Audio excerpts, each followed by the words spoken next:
This is Defiance Daily Dispatches for the Defiant. I am your host, Miles Taylor, and today is Wednesday, which means it is the weekly mission brief. This is the day of the week where we don't just talk about corruption in the United States, we do something about it. And this is the episode you have been asking for.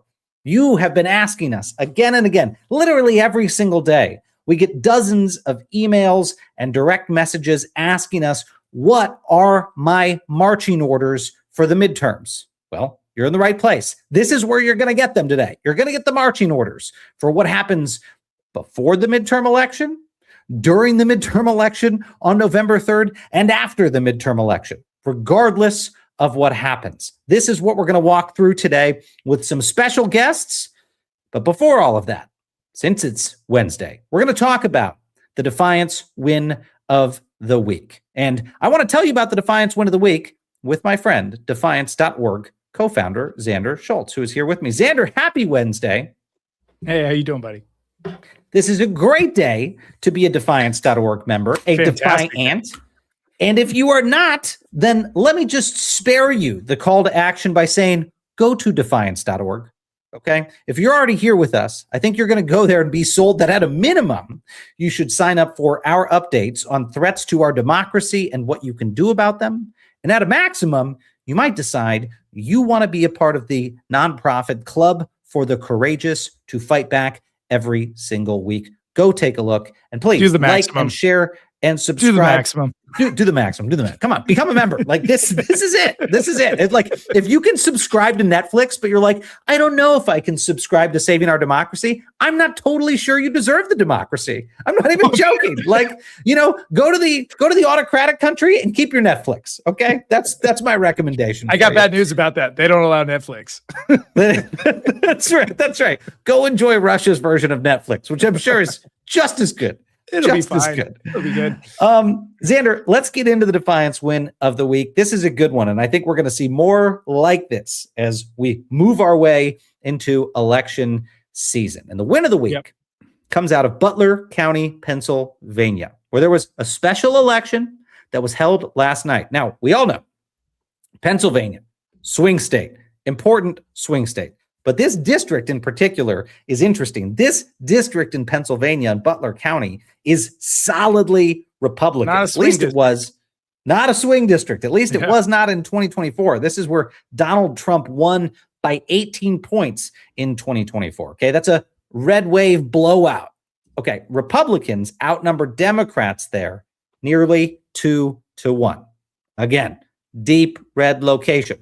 Democrats have not won a state house seat in this county in several decades. But today, Democrat Brandon Dukes is leading Republican Scott Timko by 88 votes. It's a nail biter, Xander. 88 votes is not a blowout. It's very, very close. It does give you hope. Every time I see something like this, though, it does give me hope about like the pliability of current voters. You know what I mean? Like we were sold a little bit of a lie that everyone is so polarized and stuck in their camps, and there's nothing that can unseat them. And like to a certain extent, that's felt true and validated in so many ways. Trump said he could shoot someone on Fifth Avenue and it wouldn't do anything to his following. Apparently, some of the things he does do things to his followings, because like a 20-point swing is incredible. A 20-point swing. I mean, this is a bellwether type race. Now, I mean, I'll caveat, Xander, that the Associated Press has not called the race yet, and the results still have to be certified. But there's something else about it that I want to point out, which is that fewer than a third of registered voters in this district showed up. And I want to emphasize that because I think it actually makes the case for today's mission. I know people get tired of hearing the words, every vote counts. But if there ever was a case for it, it is this. Fewer than 100 Sorry, votes. not sorry. That's right. Fewer than 100 votes can flip a nearly 20-point Trump district. It's hard to make a case that the numbers are just bad and it wasn't worth the fight. This is why get out the vote matters. Okay, this is why it matters to get one other person who's registered out with you or a neighbor to go to the polls, whoever. Every single one of those is going to matter in the midterms. So we need a plan. We know Donald Trump has a plan. We know that he's going to throw everything at the wall and see what sticks. We see evidence of it literally every single day. We are talking about all of his machinations. And so that is why, as I hinted at earlier, this week's mission is midterm marching orders. Xander, tell us what that means. Miles, what do ants like to do? As you sing to your daughter all the time, the ants like to go marching one by one. I was going to say, I was kind of going through stuff. I was like, they dig anthills. They colonize. I wasn't going National Geographic. I was going Miss Rachel on that one. Gotcha. Yeah. They like to go marching. We've done a lot since the origin of this organization, and we've done a lot to fight different fights against authoritarianism. But now, as we see the midterms approaching, we want to make it clear. If you do nothing else, here's 6 things to do as we move towards the midterms, as we arrive on election day, and potentially what we need to do if the election results are called into question by the big bad orange man. So it's going to be a great episode. We're so excited to give you this asset for you to have, for your friends to have. And we're excited about the people that have created it, that are going to meet with us today and talk us through it. Well, it's the moment to buckle down. And I'll say almost every conversation you and I have been having with folks in this space is like, okay, it's game time.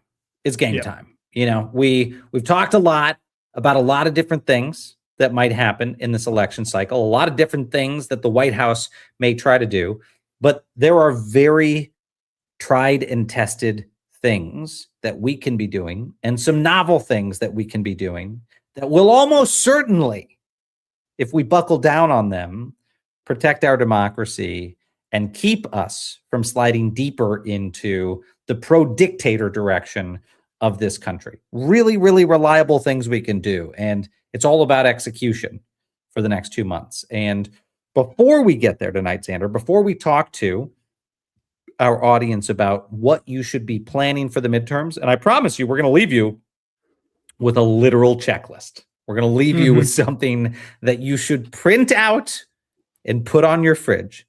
You don't have a printer? I bet you got a FedEx Kinko's nearby. Go to the FedEx Kinko's and print it out. Or just take the screenshot, make it your background on your computer. A very simple checklist that you can use. But again, before we get to that, we want to talk to some folks today. We want to bring in a panel to talk about where the fight stands right now and what the threats are to our democracy going into the midterms, why this mission is so important, why this really is the midterm election that matters more than any other. We get so tired of hearing that in elections.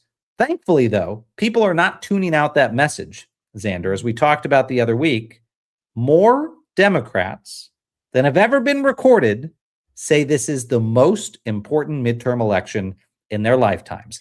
They agree now. They agree. Now, bad news for Donald Trump. The number of Republicans who say this election is important to vote in is double digits lower than the Democrats, right? Republicans are not excited to go out to vote because their standard bearer has said, don't worry, we've got it rigged. You won't have to vote for 100 years. This is what he keeps telling his audience. He's basically saying, stay at home, sit on the couch. Well, if that's what happens, it's going to be a rout. So let me introduce our panelists who we have here with us today. I think we have at least one or two of them that are already here. We might be waiting on one of the others, but that is okay. First, I want to introduce Ophira. Ophira Yeskel is Director of External Affairs for the Democratic Governors Association, a friend of the program. Ophira, it's great to have you back. Welcome to Defiance Daily. Thanks for having me. A lot of questions for you, a lot of questions for the DGA about how you guys are preparing for this crucial election cycle. But I also want to bring in Lauren Grawargo, who is CEO of Fair Fight Action, someone else who's deeply involved in the fight. Fair Fight, of course, is a Georgia-based nonprofit fighting for free and fair elections. Another friend of the program. Lauren, it is great to have you here, my friend. Thanks for having me. And we may, Lauren, and Ophira, have our friend Robert Arnold join us at some point, who is doing his 1,000 miles to Memphis march for voting rights. He's out there literally putting the mileage on those shoes to get people registered to vote. A lot of dead spots in those 1,000 miles. yeah. There's a lot of dead zones when he's out there. Ophira, I want to start with you. Just big picture. Talk to me about where your head is at on the midterms, both the literal fundamental threats we're seeing to our democracy, and how the DGA is thinking about getting folks really, really fired up to go get out the vote. Well, Miles, I think you hit it on the head. This is the most important midterm election. I know we're always saying this election is the most important one, but it really is. And who your governor's never mattered more. I think that's why I'm so, energized by the work we're doing at the DGA. We have 36 governor's races. That means 80% of the country will have the chance to choose who their governor is. And right now, I think we're seeing that, governors are the folks who are able to stand up. There's the last line of defense against all the crazy dysfunction and chaos we're seeing come out of Washington from the Trump administration, and the attacks on fundamental freedoms that we're seeing them do. And I think that was clearly, on display in Georgia. I think between Lauren and I, we will say the word Georgia a lot today. But right after the SCOTUS decision on Calais, we saw a real clear contrast between our nominee, Keisha Lance Bottoms, who, by the way, Georgia's a toss-up race. We feel pretty good about it. And Rick Jackson, who's the Republican, who said immediately we should go into a special session to do a redistricting scheme that would further silence Black voters in Georgia. That's what's on the line in this election. And it's not just in Georgia, it's in places like Ohio and Iowa, real dead heat places where if folks are able to, pitch in and put a lot of energy into them, places that we could flip from red to blue. And I think that would have tremendous impact on everybody. But for me, I think it's really important that folks are able to hone in on the importance of who your governor is, because again, they're really standing up for everything you care about, whether it is affordability, I know is the thing that we're all talking about. Trump thinks it's a hoax or whatever, but it's Democratic governors who are lowering costs, but they're also fighting for you on reproductive freedom, voting rights, any other thing you could possibly care about. So I can't say enough how important these races are. Let's keep the focus in Georgia, why don't we? Lauren, Georgia is kind of HQ to the fight for voting rights for some time now.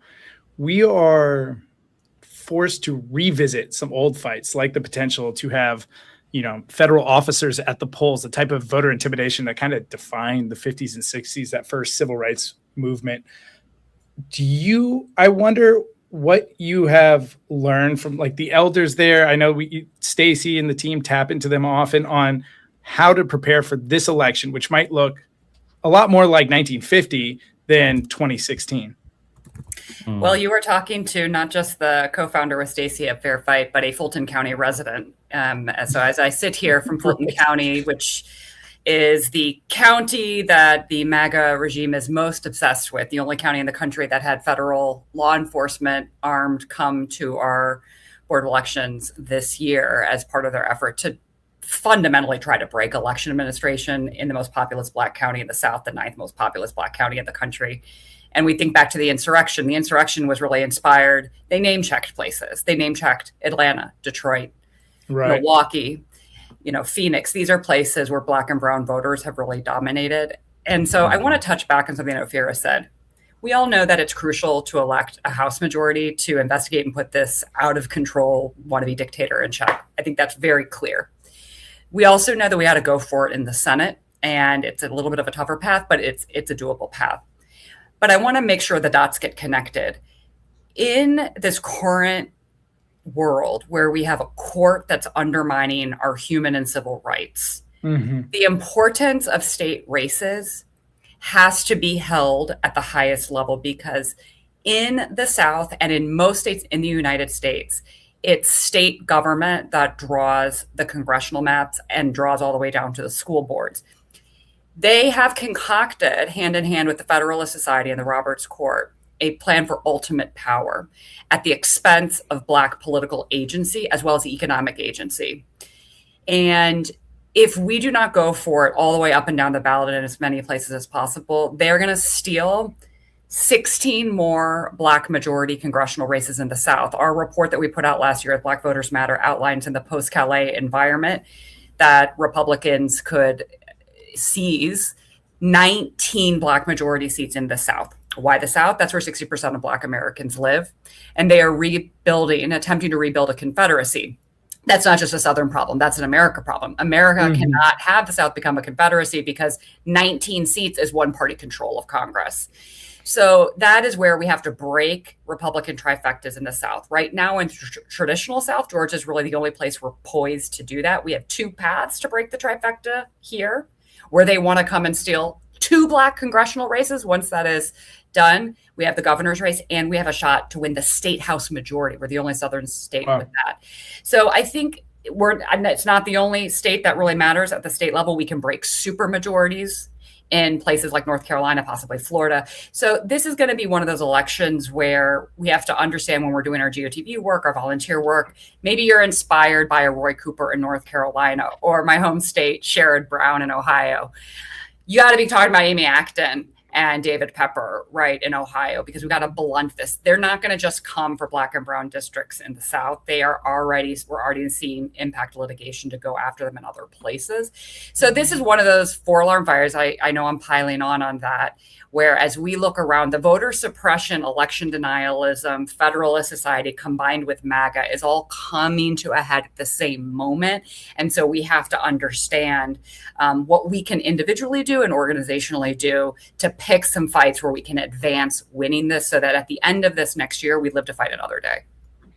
Well, Lauren, I'm glad you point out the Federalist Society piece of this. I mean, as a lifelong conservative, as an ex-Republican, this is something that the GOP has invested heavily in. And look, in previous cycles, 2 decades ago, that might have just been political water cooler talk about what kind of advantages it gives them. But when you are talking about a literal hijacked, co-opted, pro-authoritarian movement that is running this party, those state races are literally mission critical for the future of our democracy. And Ophira, to that end, I want to ask you, how coordinated do you feel like Democratic governors are compared to, let's say, 2 years ago? Because this fight really is existential. Republicans have an edge on the governorships in this country, 26 to 24. There are 36 governors races this November, split evenly between 18 that are Democratic held and 18 that are Republican held. And we probably should expect, from what Lauren just said, some hijinks in these places. We're going to see the Fulton County play run in other areas. Unfortunately, that's my estimate, is that Trump already ran that play with the FBI in Fulton County. They're going to find competitive races that they think they shouldn't have lost, and they're going to try to find ways to challenge them, up to and including sending federal agents in to try to seize ballots. And that's where I think a lot of Americans are hoping that their state leaders are going to be out there in the forefront if bad things happen, mobilizing people. Talk to me about the coordination among the states, both in preparation to have massive turnout, but also to safeguard our democracy if the Trump administration meddles. Yeah, I'm glad you brought that up, Miles, because we do have, I think, the most coordination amongst Democratic governors, at least that I've seen in a long time. And after Trump gave that weird address about, voting regularities the other day, all 24 of our Democratic governors issued a joint united statement condemning his attacks on voting rights and, his previewing of essentially, proactively attacking the results of the election before they've even happened. And so I think we've seen a number of our Democratic governors stand up and say, I'm going to stand up for my people and protect them. But I want to kind of go off something Lauren said earlier, too, in terms of election deniers. We actually have a really troubling trend of Republican nominees who are election deniers running in really critical battleground states that will be critical in 2028. In Wisconsin, we have Tom Tiffany. In Michigan, we have John James. In Arizona, we have Andy Biggs. I think that just goes again to show the stakes of these elections, where we might have, if we don't all put all of our energy into winning these races, potentially election deniers at the helm for critical elections going forward. And so again, it really is critical that we're all paying attention to not just these races, but also to Lauren's earlier point on legislatures. for Democratic governors to not have supermajorities to contend with. I know Josh Stein would love to have a legislature in North Carolina that would play ball with him a little more. In Wisconsin, too, we were the first chance at a full trifecta in a long time. I think that would be transformational if we're able to elect David Crowley.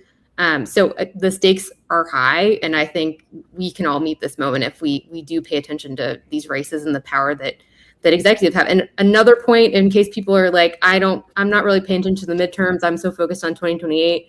To Lauren's point, governors can veto bad congressional maps if it comes to that. And they're also a pipeline, I think, in 48 of the 50 states into state court appointments. So if you're looking at this, long-term power building move, it is so powerful to elect a Democratic governor, to put at least judges in those positions who will maintain the rule of law in an unbiased way in the way they're supposed to. So there are a lot of different, mechanisms, I think, that a governor has to uphold people's voices and also to uphold the rule of law in our country. And it's just another critical reason we need to elect more of them. And we would love to have 26. We'd love to flip that around so they've got less than that this year. Speaking of long-term power building, Georgia is probably who I point to most as a model for success, Lauren. The kind of purpling of Georgia, and now we have 2 Democratic senators there, has been incredible. And I think it speaks to the ability for you all to listen, understand people's priorities, and allow our platform and their priorities to fit together. We just at the top of the show talked about an area in Pennsylvania that was, I think, 18 points Trump. And now they have Butler County. Butler County, thank you. Now they have a Democrat up slightly in that election. And I wonder what you've learned through this cycle as you went about the great task of persuasion of folks who might not be with us, in every election or have been against us in many elections. What have you learned specifically this time around that you think, your peers across the country should be using? I think there's 2 things. We've had a lot of elections already this cycle in Georgia. We had statewide Public Service Commission races last November. We've had a number of special elections in the state legislature. And then we obviously had Marjorie Taylor Greene's departure and a race there. In all 3 of those categories, as we looked under the hood at the voter file after the elections, we saw 2 consistent things. Number 1, Republican turnout from their tried and true base was down in all 3. And then the second thing we saw, I will go back. There are 3 things. We saw huge Democratic turnout. All of them were record-breaking turnout for like elections in different off-year contexts. And then the third thing we saw is more regular voting, independents voting overwhelmingly for the Democrat. So those are good. Marjorie Taylor Greene was a Trump plus 30-something district and was like in the teens, right? Like, we're never going to win that race. These are heavily gerrymandered. We flipped a Trump plus, I want to say it was like 20 state house district near UGA out in the east of Atlanta. We won statewide PSC races. Those are heavily voter suppression. They are literally put in the off year. They're done in a crazily gerrymandered yet statewide way. So these are all really rigged for Republicans to begin with. So I think we're seeing the right trend line. And then I think we learn from work around the country, thinking back to Ophira, people feel like, very frustrated, scared. Look at what has collectively been done in Arizona. We think a lot about how Georgia and Arizona have a lot of parallels. We've done a lot of work with them through the years. Thank God Carrie Lake didn't win the governor's race there because of DGA and other actors. Right. We have the former Secretary of State, Katie Hobbs, as governor, and she's appointed some of her great election lawyers onto the bench in Arizona. So it's a great example of, in a tough state, how those state level races are so important. So look, I would say we're really excited because Jon Ossoff is polling really well at the top of the ballot, but our collective mission is to have him perform as strongly as possible and then run strong down ballot races. Because if we do not win the state house and the governor's race this year, they're going to do in regular session next year, they're going to racially eviscerate both of our legislative chambers, draw us into permanent minorities in a state that's 50-50 Dem, Republican, but majority people of color by population at this point. And they're going to steal 2 Black congressional seats. So it's kind of for all the marbles. But we're going to see really interesting coalitions, which is why I was excited to come on this show. Because, Miles, for example, you go build a magnet permanent majority in Georgia, the history of the civil rights movement. We've been a very moderate state. Atlanta is Atlanta, the city too busy to hate. You're going to see that what that puts the business community in. You have MAGA majorities in the state legislature, then the airport is threatened to get taken. Delta Airlines' top priority is that the state Republicans don't take over that airport. You're going to start to see a bunch of cross currents. So my hope for Georgia is that we can win a state house majority, elect Keisha governor, elect an AG and other down ballots, and then create a Georgia way in this new climate next year where we bring together stakeholders who are much more moderate and can think about things like proportional representation. So I think as I look at the country and think about what needs to happen, we need to flip some state legislative chambers in places like Pennsylvania, as Ophira said. We need to elect governors in as many places as possible. We have competitive AG races in places like Iowa this year, right? Can you imagine? So we can go broad and deep. Then we all are dealing with Calais. Don't think you're not. If you're sitting and listening to this in California, we already have Harmeet Dillon at the DOJ making a public commitment to go after plurality districts of color. Anywhere where there's a Black, Latino, or Asian American member of Congress, their impact litigators are coming through the DOJ or through groups. They are coming. So we collectively have to win enough to build towards structural federal democracy reform, but we need to win in key states where we can advance those fights locally. And Georgia is going to be at the center of that because of our racial composition, our history, and the different cross currents. So I think, look, like we're all preparing for a whole bunch of different scenarios, right? What do we do if they don't seat Congress, if there's another insurrection, like all of these different things. My main message is you cannot fight for a vote that is not cast. So I make everybody repeat this to me. You cannot fight for a vote that is not cast. Most of us as normal citizens, what we can do is vote as early as possible in person in our states, take our friends and family with us. Number two, we can volunteer on a campaign, but then we need to do a third thing that we've never done before, because what got us here will not get us there. That might be being a poll worker in your community. They're trying to break election administration. So sign up and be a poll worker. I don't care if you're in a blue county, a red county, a purple county. I don't care where you are in America. We need poll workers. That can be your third thing. Obviously, dig deep and donate if you can do that. But we got to, if every American in the resistance, no matter what your ideology, does one additional thing that they have not done before for these elections, then we will live to fight it out after the elections and fight it during if they seize machines or try to disrupt the postal service in California. Sure. We can fight. There are so many litigators and organizations readying for this. But what most of us need to focus on is getting that ballot cast early, getting everybody to cast that ballot early so that we can fight in that aftermath. And it might take a long time and it might be unprecedented, but we will ultimately be successful. I love to hear that. I mean, I got to say, Lauren, realistically, big picture, Donald Trump is going to get his ass kicked in these elections, okay? His candidates are in a terrible position. I can remember talking to my buddies over on Paul Ryan's team in 2018. This is the first midterm election Donald Trump had as president.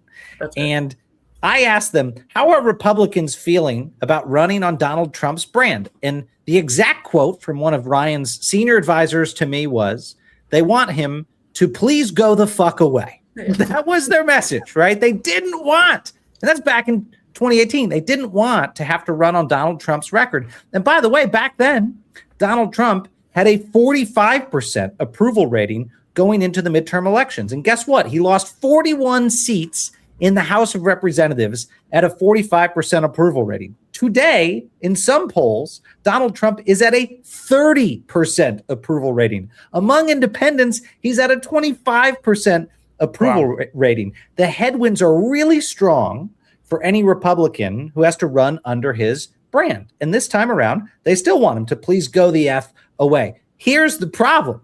Donald Trump refuses to let them go. He is bear hugging them. He is chaining himself to them. He's going to make them in 3 weeks, he's going to make them all show up in Texas for what they are now calling Trumpapalooza. He's making them do an off-cycle convention, which has never happened in the midterms, so he can spread his toxic brand across all of these candidates. These cowardly Republicans are just quivering at the thought that they're going to be further chained to this guy with shitty poll numbers. And then to boot, you guys, he's sitting on a $400 million war chest that he's only given away less than 1% of. So he's putting a ball and chain on them. He's dropping them into the ocean, and he's not giving them any cash, right? So it's bad, bad, bad for Republicans, not good headwinds.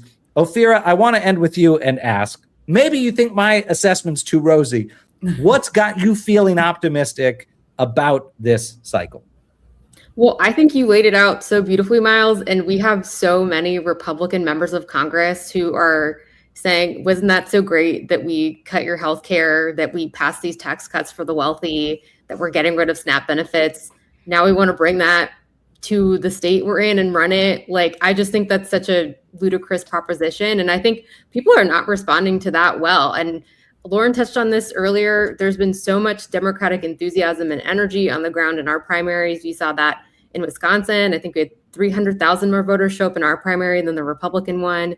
We saw that in Michigan the week before. Jocelyn Benson, I think, set a turnout record. But again, they're all committed, I think, to the Trump agenda. And running on it. In Wisconsin, Tom Tiffany is stuck with his support for tariffs, for the Iran war when gas prices are so high.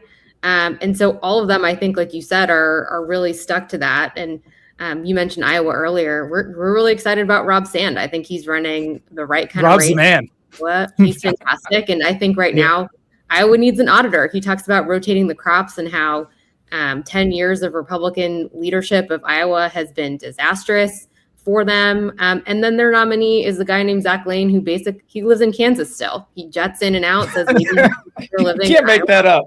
He's the governor. And love that. Love it when they pick those people. So just to add on to that, but I think we do have a number of folks who, they have been 100% MAGA, 100% with the president. Even John James, I think a week or so ago, when he had Trump with him at a rally, was still denying the results of the 2020 election, said, welcome, President Trump, you won Michigan 3 times. I mean, come on. I think it just goes to show that you have a number of Republicans who are so extreme, unwilling to have any space with the president, and they do not care if that means it harms you, the person in that state. And I think, again, you're looking for leaders who are going to stand up for you, fight for you on the issues that really matter most for you, whether you are just thinking about your bottom line and your wallet, or your fundamental freedoms in the long term. I really do think these statewide races really do matter. Well, I got to tell you, friends, as the conservative who's long been skeptical when he hears Democrats say, we're going to turn red areas purple or turn them blue, I'll say this time around, I see it coming. And we've got in front of us right now in Ophira and Lauren, 2 people who have worked their asses off to actually do that. Got a lot of faith that this go around, you guys are going to protect the pro-democracy side against the pro-dictator side. So thank you both so much for everything you are doing. I suspect we will see you both here on Defiance Daily again very soon. Thank you both. Thank you, friends.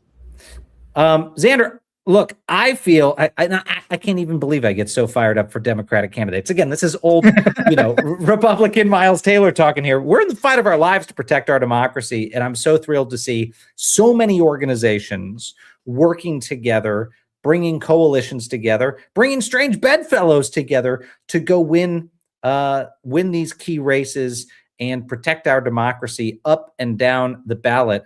But much, much more fundamentally, the reason why our mission this week is midterm marching orders is that the elites, the voter organizations, all of those things matter. The state's attorneys general and the secretaries of state. The thing that matters most is you. Right. The thing that literally matters most is you.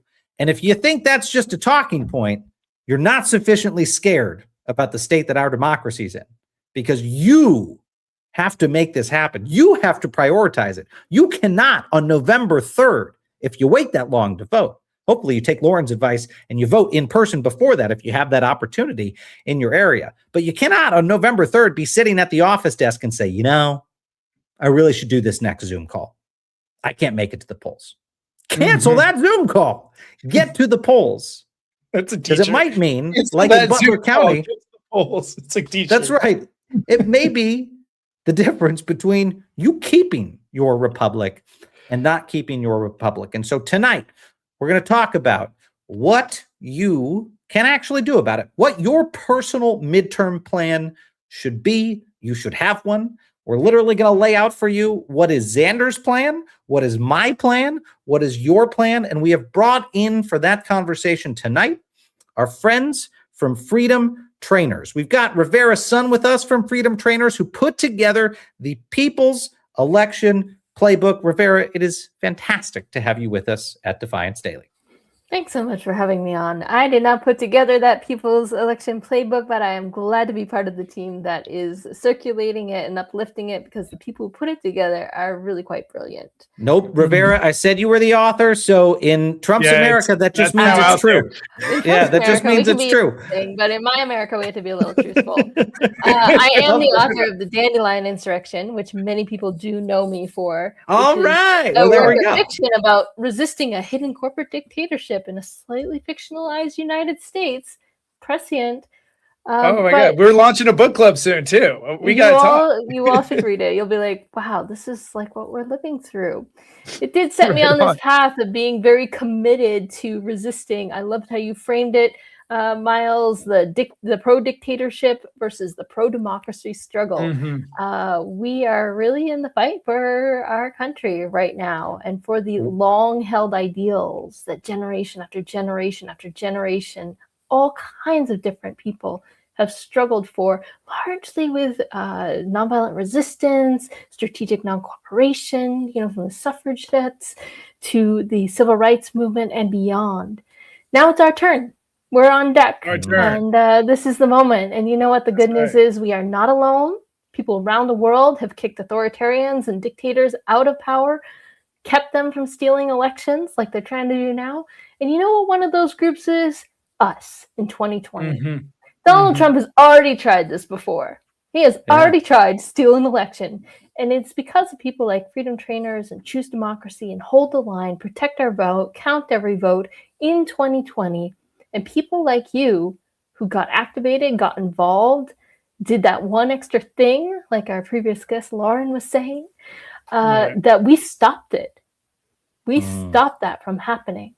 And if we did it once, we do it again. I want to ask you, I mean, I know Xander wants to go through the practical 6 steps that folks can take. But before we do that, tell us, Rivera, about Freedom Trainers. Where did Freedom Trainers originate, and how did you all go into this 2026 cycle thinking about the playbook that people need in this moment? Freedom Trainers grew out of some of the same trainers that resisted in 2020. People who've been in the struggles for justice for a long time, showed up over and over again for racial justice, environmental justice, democracy struggles. As it became very clear, even before Trump came into office again, that we were going to be dealing with an authoritarian slide, we put our heads together and we started training people in what we call strategic non-cooperation. And specifically, we started training trainers all over the country. There's now over 1,000 Freedom Trainers out there working in their local communities, talking with groups like yourselves, making sure that people know that when we're dealing with an authoritarian, it's not enough to just call our representatives anymore. We have to be willing to stop shopping, stop supporting the companies that support a dictator, to remove our cooperation in the systems of injustice, to stand up when hate and violence show up on our doorstep like they did in Minneapolis. And so Freedom Trainers has really been active all the way through this second term to make sure people like us know how to resist effectively using the most powerful tools on the planet. And that is the toolbox of strategic non-cooperation and nonviolent civil resistance. Well, thanks for that. Let's get into the People's Playbook, or let me actually make sure I'm saying it the right name. The People's Election Playbook, which if you all want to follow along, I put a shortened version of this, and this is the one you can print out at defiance.org/midterms. But let's go through each step. So there's 1 through 6. First one, activate the vote. This is recruit at least 3 people to go through this process with you. And we've been telling our members for some time, if you're the type of person that's watching this niche show about protecting democracy, you're not just a voter. You've got to be an organizer as well. Can you talk us through step 1 here, activate the vote?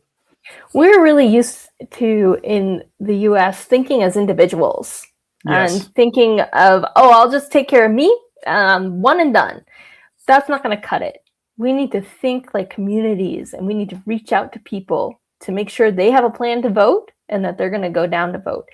As they were saying previously, we know that the biggest voting bloc are the people who don't vote. This is true in the presidential election. 89 million people, bigger than what either candidate got in that election, did not vote. And in the midterms, that percentage is usually higher. I think flipping that in the midterms would be an amazing goal for us all. But that's going to take you talking to people, asking them directly, are you planning to go vote? And then making sure that if they say, I don't know, you make sure they know what's at stake this term. And I don't need to lay that out. You already know what's at stake because of the great work that you guys have been doing on this show. Rivera, I had one follow-up along those lines. You know, as I was thinking about who's my 3, I know we say at least 3, so I'm going to recruit more than 3. But as I think about my 3, there's my friends who are maybe definitely going to vote, but maybe haven't been recruited as organizers that would organize if given the right tools. There's my friends who are maybe on the sidelines, but I could probably convince them to vote. And then there's persuasion, right? There's MAGA voters I know in my life, and talking to them. How do you help people prioritize between those different personas in each other's lives in terms of where to spend the time and energy? You know, I think what I think about a lot is checking in with people who think are going to vote, but we're not totally sure. Maybe they've got health issues and maybe they need a ride to the polls. Just doing that. That's the easy ones, right? Thinking about the people who are really tuned out, and take on a couple of those in your lives. Every person that you talk to, ask them to do the same, right? They can do the same thing. And when it comes to MAGA voters, you know, one of the things I really believe is that everyone has a right to vote, and everyone has a right to have their vote counted. One of the things I talk about with conservatives is this party is not standing up for your vote to be counted. You might want to make a different choice if you want to have your will be exercised in our political system. So, you know, getting out the vote is for all of us. It's for everyone. The elections in the US are a little bit like a sports match. We play a good game. We do the best we can. We want the rules to be fair and equal for everyone. And at the end of that game, whoever won. And the other person shakes their hand and exits the field, not like a sore loser. What a vision. What a vision. We just saw how Trump handled FIFA. So wouldn't that be great? Be nice. Well, Xander, take us into action number 2. Action number 2, check your registration. And the important word here is often, because this is not a normal election cycle. And we know there are efforts to boot people out of their status as voters. Can you walk us through what you mean when you say check your registration? And you don't mean it only for themselves. Again, this is thinking of yourself as an organizer, also asking your friends to check their registration. Why is that? What's unique about this cycle? We know that there's been a lot of voter roll purges, a lot of attacks on registration, a lot of questionable things going on. So if you are not sure, if you have any doubt in your mind listening to this, if you are registered to vote or not, tonight, go to vote.org and find out if you're registered. And if you're not sure if your friends and your neighbors are registered, text them tonight to go to vote.org and figure it out. Now, the reason you want to check again is because these shenanigans are not done, and they might get worse as we get closer. So I would recommend that you go and check this in a month and then a week after that. And if you're really worried about your state, look at this list: Alaska, Arkansas, Indiana, I think is on that list, Louisiana, Mississippi, Nebraska, Ohio, Oklahoma, South Dakota, Tennessee, Texas, Wyoming. If you're on that list, you know what? Just check it every week. Don't leave this up to a question mark and in the hands of people who don't want you to vote. What is that? Put it in your calendar, Rivera, would you say? Like, that's about literally put it in your calendar. Monday evening, go back to vote.org. Sure. I mean, we have automations for this, right? Yeah, we are under threat. Make it habit in the lead up to the election. All right, let's talk through number 3. Number 3 is vote early. This has a couple of valuable things here with vote early, right? Not only do you get it done, you're sure you get it done, and you get it done with people. You guys are going to hear us repeat this over and over. You're not just voting yourself early, you're bringing 3 friends along with you. It also frees you up for step 4 here, which is being active, taking the day off work and being active on election day in other ways that support other voters. Can you walk us through 3 and 4, vote early and taking election day off as a civic holiday? Yeah, one of the things that happens when you vote early is we start to get a good, strong track record about what's going on in this election. And that's important. It's great to have that laid out. And I love what you said, Xander. If you vote early, then you are fancy free and footloose on election day, and you can show up for others. You can become a poll watcher. You can join a de-escalation team or work with a group like Joy to the Polls to throw a block party on election day. You can give people rides to the polls, which is something that a lot of groups are helping to coordinate. So you can be ready to do a lot of the things that are people are worried about. If you're worried about ICE showing up at the polls, federal agents, National Guards, who knows, people who are not even official agents, get connected to your local group that is doing election protection, giving people de-escalation skills, teaching them how they can stand up to this kind of harassment and intimidation to make sure that everybody has the right to vote. And if that sounds super scary to you and you're not that person, but you want to be there and help, figure out if you can help bring bottles of water to people, if you can carry a sun umbrella, if it's really sunny wherever it is. The elections this year are all hands on deck thing. We should be doing them as part of a civic spirit. And number 4 on our list is declaring Election Day a holiday, a civic holiday. And you can do this as an individual and get the day off work. But even better is if you talk with your employer, if you're a small business owner, or if you work with a nonprofit, taking the day off, closing shop, making sure all your workers have a chance to go to the polls, being gracious if you can't give them their shift off, if they're running late because they're at the polls, making sure they know that they won't get penalized for that. So you can find out more about this at groups like election.holiday and Time to Vote. And when you take that day off, I think this is important to emphasize. You're taking it off and hopefully in service of others that have a harder time voting, whether that's their only opportunity to go vote or maybe they're intimidated to get out of the polls. We know voter intimidation is a big theme this year that the Trump administration is going to be leaning into. What do you recommend for people who are like, okay, I took the day off, what do I do now? Where do you recommend people spend their time, and what's unique about this specific time and how people can help out? Yeah, there are a lot of people who are coordinating your local ways to get involved and to do things like helping people get to the polls, helping care at the polls, doing that de-escalation work at the polls. And, this is a great place to plug in. It's going to be a little different in each community, but if you're listening, you already know who these people are. So reach out to them and plug in. Right on. And now let's move on to step 5 here. So count every vote. Count every vote. You call it, there's a term in your guide, ballot curing. Even as like a political insider, I'm not 100% confident I can tell you what that means or what it looks like. Can you help us understand how to get involved in that type of action? Yeah, so one of the things that happens is, of course, we have to count every vote, and then the results have to be certified by election officials. They can be called a couple different names, including election canvassers.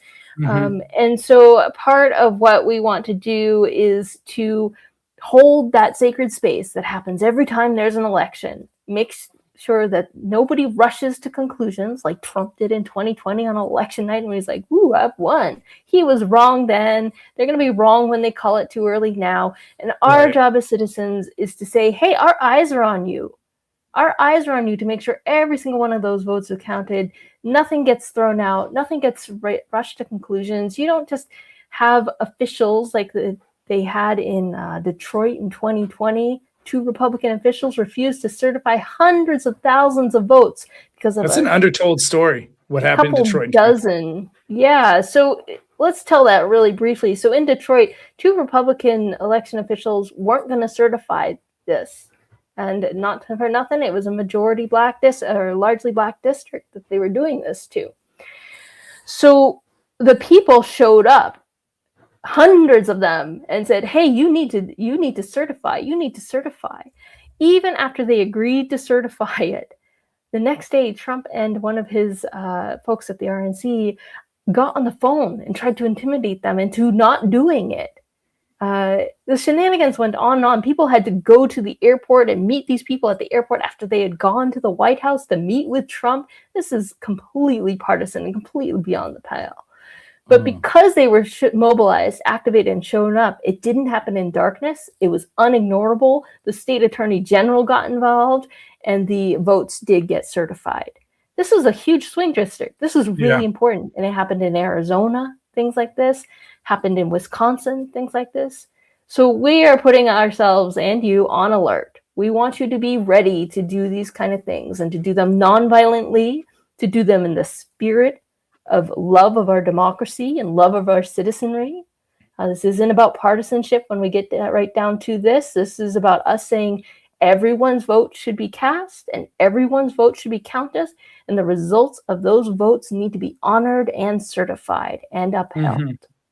Well, Rivera, let's talk about the last piece here, because step number 6 is, I know you didn't write this in the playbook, but it's if the shit hits the fan. Okay. So if the Trump administration, who would ever imagine that they would try to steal another election, if they try to steal another election, if they are sending the FBI to take ballots, if they are engaged in questioning the results in ways that upend those results, if they're trying to frustrate the peaceful transfer of power, tell us what the break glass button is. Tell us what's going to happen, and not just freedom trainers or another group over here. You guys are working with the biggest pro-democracy groups in the country on a key strategy if we've got to rise up. Tell us what that is. This idea doesn't just come out of our heads. Around the world, when authoritarians try to steal elections, what stops them is mobilized people power. And not just millions of people in the streets, which would be great, but people saying, we're going to hit you where it counts non-violently. We're going to engage in mass economic non-cooperation. No work, no school, no shopping. This puts the pressure on politicians from the businesses, from the social circles, from the institutions, from the academic institutions, that they need to get in line and do what they're supposed to do when an election happens. They need to honor the results. So there's many ways to prepare for this. We hope we never have to use it, but you're better to be ready than to not. So if you think that there's a possibility that the results of the elections might go sideways, might be ignored, might be overlooked, then start making a plan now. Will you take your kids out of school? Are you ready to do that? Do you have enough groceries on November 2nd to last a week without having to go to the grocery store? If you're a business owner, do you have a workplace plan to shut down? Now, this used to be unthinkable. But we already did this in Minneapolis. We did this in Portland, Maine at the same time when ICE was rolling through there. We had 400 businesses in little town of Portland shut down. So, we know these are the strategies that have saved democracies before, and we know we can do them now. But we need you to be thinking about it, to be ready to do it. And we need you to think about where you're going to hear this call to action. Now, you guys are all on Defiance, and so this is going to be great. You're going to hear it from these guys, I bet. Indivisible might be another good place to listen for it, but think about who you're going to hear that call from and make sure that you are on their email list. Don't just rely on social media, because what we've also seen authoritarians do is crack down on algorithms. So make sure you have multiple channels for finding this out. Rivera, one thing on my mind. Oh, go ahead, Xander.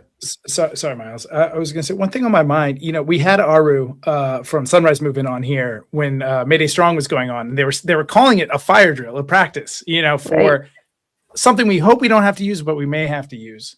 As I've profiled other defeats of authoritarians, sometimes these strikes have to last a while. Sometimes they have to go on for a bit. And there are mutual aid networks stood up to support those that maybe have, it's a little harder to say stock up on groceries for 1, 2, 3 weeks and sustain it. Is that a piece of infrastructure we need to be, that type of mutual aid network to sustain a protest that isn't just a day, or a boycott that isn't just a day, but it is until we win? I'm worried at times that America doesn't have that mutual aid infrastructure in place in order to allow us to sustain until victory. Is that something on your mind as well?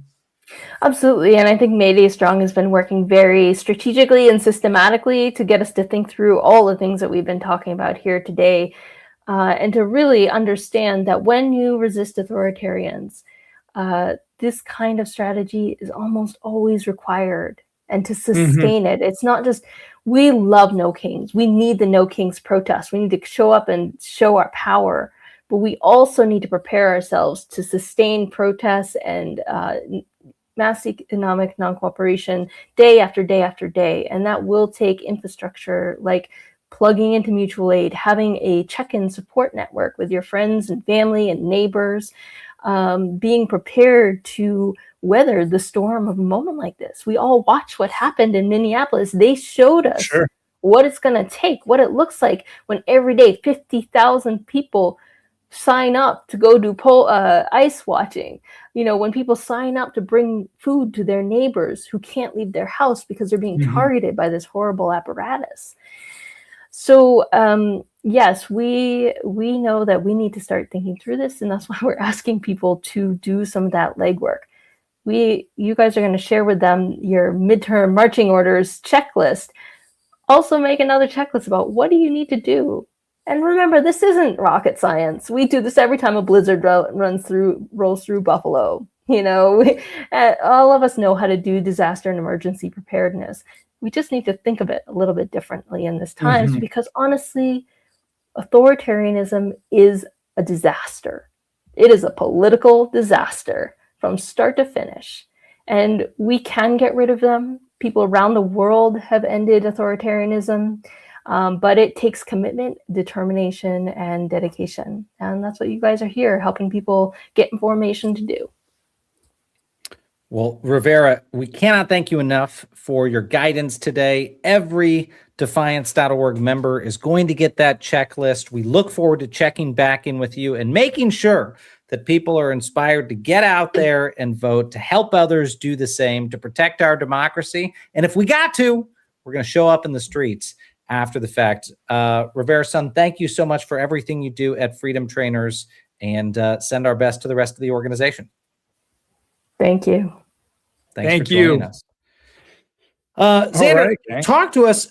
Those were our actions for the week, so I don't think we have to go through each of them, but talk to us about how folks can get access to that checklist, how they can put it front and center as we head towards November 3rd. What can they do? Miles, as you mentioned at the top, like, you all are the engine that's going to, help us succeed. We're here to make your job easier. So if you go to defiance.org/midterms, you'll see your list, the big 6 tasks to take on before the midterms. And your job today is pretty easy. Go get that list, print it out. I don't know. You can put it as your computer background, as Miles said. Make it accessible to you. Put it top of mind. It has due dates on when you should be completing all of your actions. And what you'll see is not just a checklist for you, but a checklist for the 3 people you're taking responsibility for. Of course, it's just at least 3. You can add more. Print out 2 checklists if you want to have 6 friends you're responsible for, but at least 3. And you're going to make sure they do each one of these tasks, including recruiting each of their 3 friends. So we've got some of the stuff maybe more familiar with multi-level marketing schemes that we're trying to leverage here to make sure we have a too big to rig coalition. This is you usually try. If there's one time you get involved in a multi-level marketing scheme, damn it, make it the one that saves democracy. But look, you might even get some free essential oils at the end of it. I don't know. I might have been better than having a snake oil salesman as your president. Anyway, sorry, go ahead, Sam. That was pretty good. I might have been looped into the doTERRA one at one point as well. But gang, we made easy. Get your checklist. Get your 3 friends involved. I already printed out 5, and I'm going to drop them off down the street right now to some friends and family. This is it. You've got your tasks. There's actions within that checklist. I'm not going to go through them all. We just spent the last hour covering them. But that's it. And if you ever are curious about what your actions were this week or last week, you can always go to defiance.org/actions to go find your actions.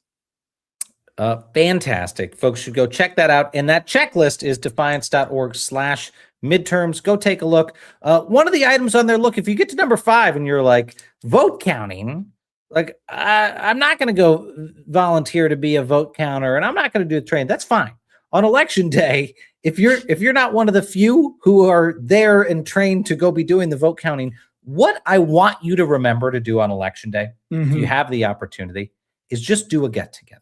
You can either go to one. Everyone's doing get-togethers in your area. I don't care how rural you think you are.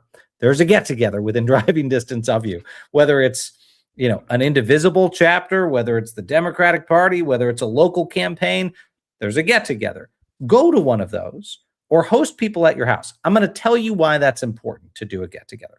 It's very, very important for you to remember this, because you want folks who you are talking to, if things don't go the way that we hope, all right? If Donald Trump is sending federal agents in, if things get spooky, if things get weird on election night, you want to be with other people to say, this isn't good. This isn't how it should be. We need to be doing something, right? You need to be in a group of people that are spreading that message, that are getting animated, that are calling friends and family. If we're all isolated that night, like they want us to be, and Trump decides he wants to go send federal agents in to seize ballots, well, then we're not going to be experiencing the outrage together. Now, I'm not saying that that's going to happen on election night. That could be the type of thing that happens days or weeks later if he realizes he's losing in different places. But we need to be organizing before anything like that happens. And guess what?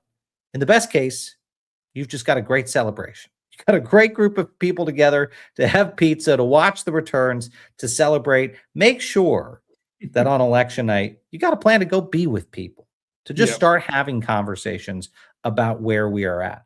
I personally suspect that this guy is going to try to find ways to prevent the peaceful transfer of power. He's done it before, and we're going to fight like hell to make sure that that doesn't happen. And guess what? We beat his ass last time. We're going to beat his ass again when he tries to do that. So this is not the last time we're going to be talking about this mission, but these are your midterm marching orders, friends.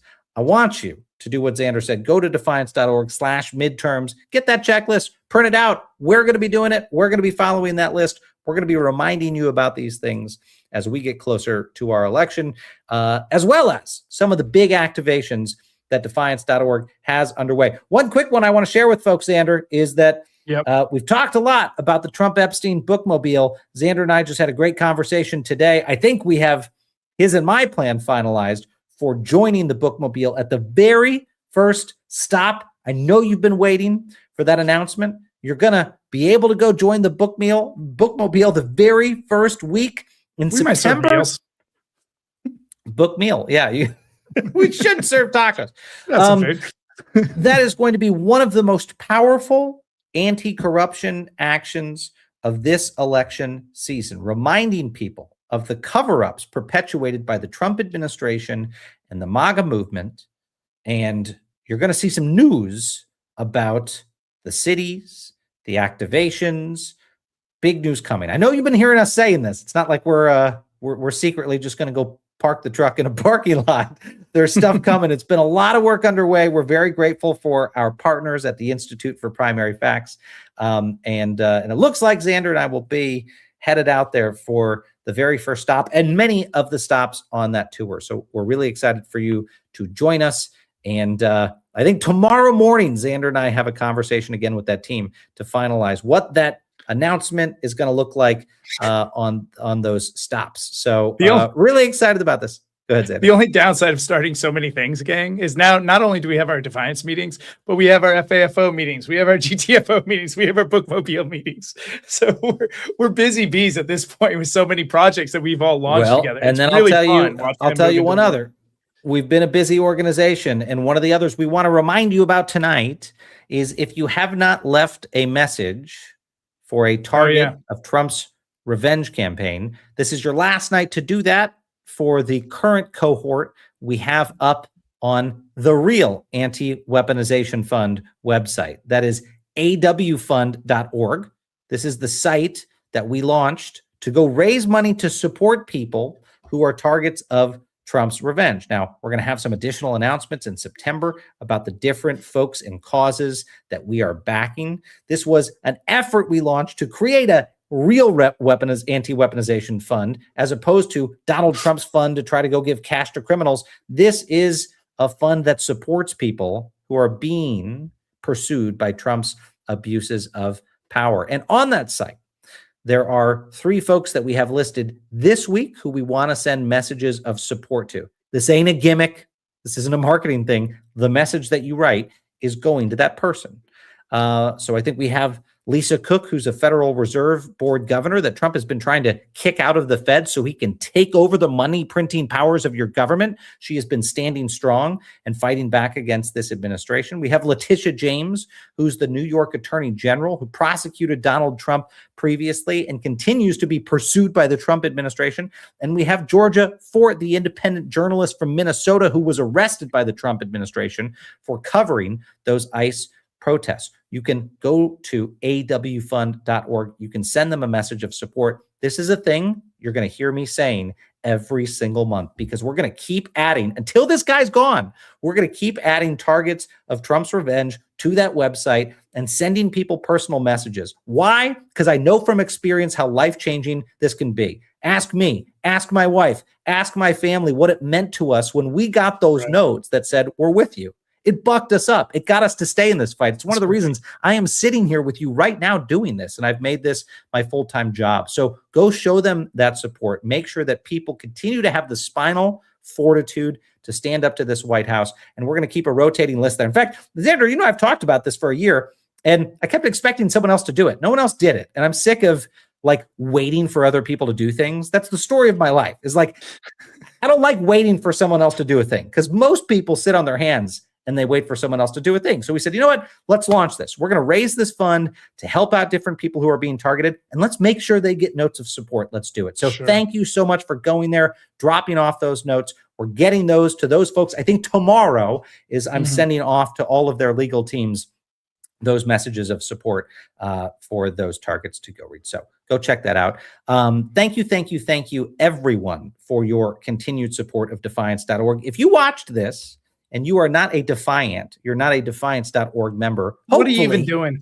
What are you even doing? You've changed your mind. You've just heard us mention half a dozen different efforts that we've created to go keep federal agents, out of American cities and their hands off the ballots and keep them from pursuing protesters, and efforts to get ICE out of these warehouses where they're trying to put people, and efforts to support targets of presidential revenge and get out the vote. Xander and I could go on and on. This is why Defiance.org exists. Come join our effort. Help us spread the defiance in America. Help us restore the rule of law in this country. Xander, you got any efforts in the past 5 minutes that you've spun up that I don't know about? Yes, but we can talk offline. Xander's we're taking the fight to them in so many other places.